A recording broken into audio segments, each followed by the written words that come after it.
So here is a Rottendog MPU 327-3, which was one of the earlier models. But this thing had came in, the MOSFET here had been replaced but was installed backwards, and whenever I had pulled that, I went ahead and tested the MOSFET itself, and of course it was shorted.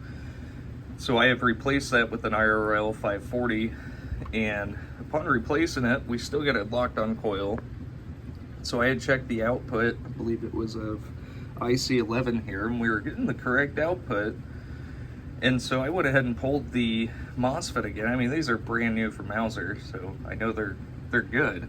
And what I had found was that we had a connection on the bottom two pads there due to a little bit of char that was left over from whenever the original MOSFET had burnt up there.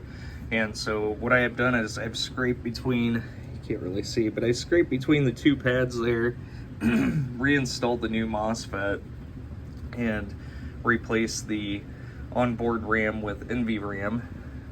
And so now we have no need for batteries or anything of that sort. So there's the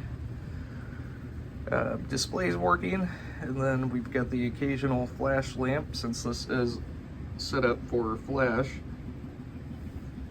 And so let's go ahead and get this thing into test.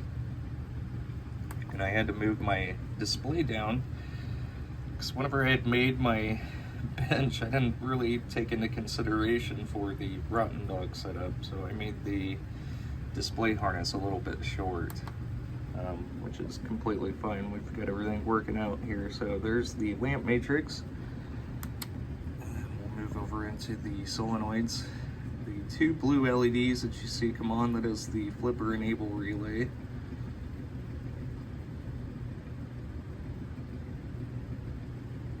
All the 16 standard solenoids are working. And these 6 here, these are the special solenoids, which are both computer controlled and switch controlled, and all that is working correctly.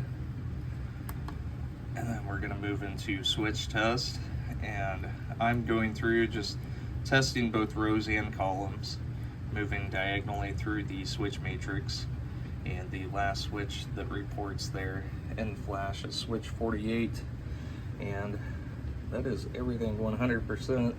And as far as free play, so if you go to, adjustment 18, set that to 00, which is the max credits. And by setting it to 00, what you're able to do is you can set the game up for free play. So as you can see, I can start a game with no credits added onto the board at all, but we are 100%. Thank you so much.